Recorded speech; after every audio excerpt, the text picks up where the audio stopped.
예, 2020년의 마지막 거래일이면서 투자자들의 눈은 이미 2021년 1월로 가 있습니다. 돈 잘 버는 증권맨에게 듣는다. 신한금융투자 본점 영업부 곽상준 부지점장님 함께하겠습니다. 어서 오십시오. 네, 안녕하십니까.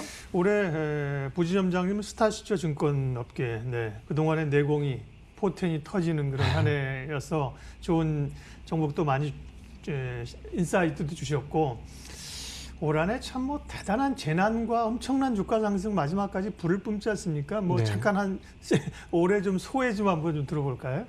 네, 올해 지옥과 천당이 같은 같이 나타나는 해였고, 예. 그리고 한국 시장으로서는 13년 만에 박스권, 13년만은 아닌데 한 10년 만에 박스권 돌파했고 13년 만에 대세 강세장이 온 굉장히 독특한 한 해였습니다. 근데 우리가 이제 뭐 기술적인 분석 저는 뭐 잘 하진 않습니다만 기술적인 분석을 할 때 횡보가 길다가 그 횡보를 깼을 때 상승폭은 매우 크다고 하는데요. 이번이 98년, 99년 그리고 2005년, 2007년 대세 상승 이후 98년 이후 IMF 이후에 세 번째로 오는 강세장입니다. 근데 초장기 횡보세였기 때문에 이번 상승장의 사이즈를 정확하게 가늠하기 어려워요. 그래서 먼저 섣부르게 판단하면 안 되실 것 같고요. 핵심적인 여러 가지 상황들이 있는데 여러 변수들 중에 국내 수급 변수들만 따져본다면 저는 2021년 국내 부동산 가격이 어떻게 될 건가 굉장히 관심이 많습니다.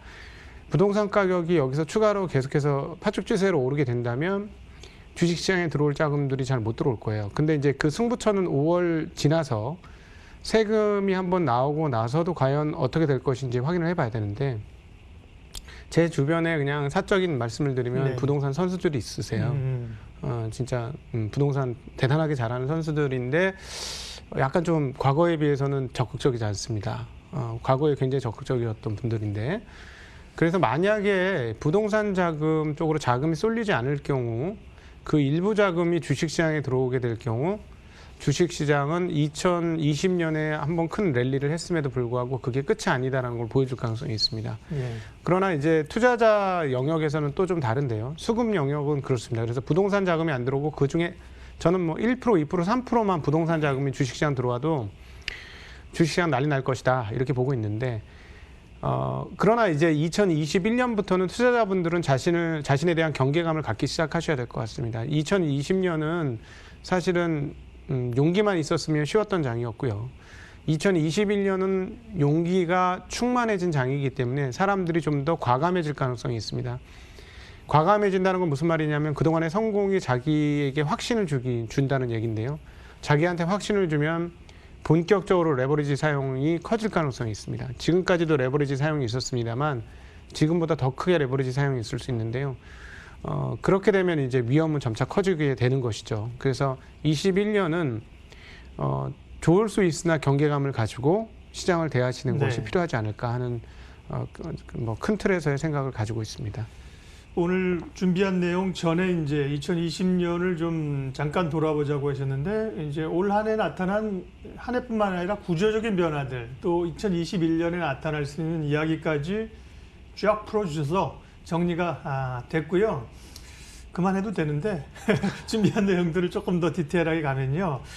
1월 소위 이제 1월 효과 중소형주 랠리가 이미 사실 배당락 이후에 어제부터 시작된 듯한 그런 느낌을 받습니다. 그러면 상당 부분은 사실은 이제 대형주 쪽 경기 회복 쪽으로 경기주 쪽으로 가자는 시각이었는데 적어도 1월 뭐 1, 2월은 중소형주 쪽으로 중소형주 랠리를 보고 그런 쪽에 포트를 담는 게 맞나요?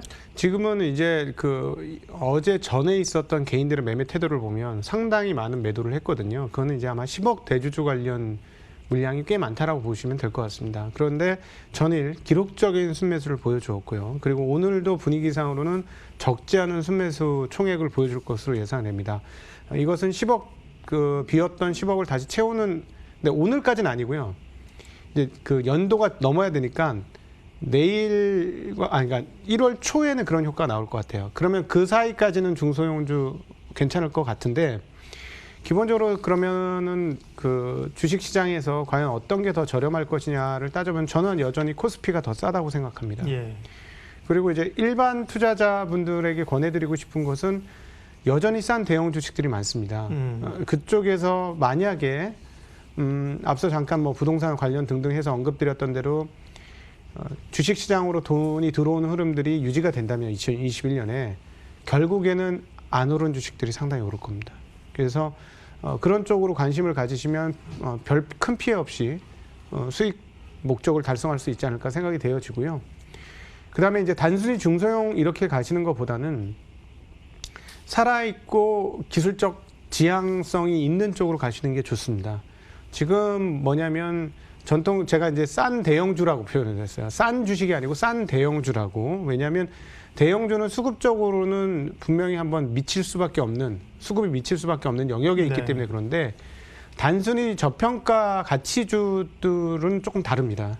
다르고 어떻게 찾으시면 좋냐면 살아있는 업황 속에서 있는 기업들을 선택하시는 게 가장 효과적이실 거예요. 올해 이미 21년에 보여주었습니다. 그러니까 전기차도 보여줬고, 그다음에 뭐 일부 바이오도 보여줬고, 뭐 여러 가지 업종들이 많이 있었지 않습니까? 그래서 내년도에 저는 개인적으로 일단 좋게 보는 쪽은 앞서도 코너에서 잠깐 언급이 되었습니다만 이제 전기차 다음은 자율주행 얘기가 나올 때가 됐어요. 그래서 그런 쪽도 한번 관심을 가져보시면 좋겠고, 그다음에 이제 빅뉴스들이 몇 개 터지는데 인텔이 1월 초에 1월 달 즈음에 파운드리 관련 발표를 하게 될 겁니다. 네. 파운드리를 자체적으로 계속 할 거냐, 아니면 일부 위탁 판매를 생산을 할 거냐. 왜냐하면 얘네들이 7나노로 못 내려가고 있어요. 공정 기술이. 그래서 만약에 위탁을 할 거면 이미 뭐 삼성전자한테 좀 준다는 거 아닌가요? 사실은 네. TSMC의 기술력을 따져 본다면 TSMC에 줘야죠. 네. 근데 TSMC가 쉬는 공장이 그렇게 많지 않을 겁니다. 그래서 안정적인 생산과 정확한 품질력 이런 것들을 요구하는데 인텔이 그거를 할 수 있을까 하는 거고, 근데 사전에 보면 아주 재미난 뉴스가 1년 전쯤에 어떤 뉴스가 있었냐면 삼성전자가 CPU를 하는 오스틴 공장을 없앴어요. 그 연구소를, 오스틴 연구소를. 네. CPU 하는 곳이죠. 보스턴에 반도체 공장은 있잖아요. 근데 설계소를 네. 문 닫았다. 예, 없앴다. 그렇죠. 그러니까 이건 CPU를 포기했다는 얘기거든요. CPU를 포기하면은 인텔은 접근이 좀 가능해지죠. 왜냐하면 CPU를 살려뒀으면 인텔은 못 줍니다, 삼성한테. 왜냐하면 기술 뺏길까봐 겁나서 주겠습니까? 아하. 예, 그러니까 그런 흐름들을 감안해 보면 삼성은 인텔을 받고 싶어하는 의도는 분명히 있다.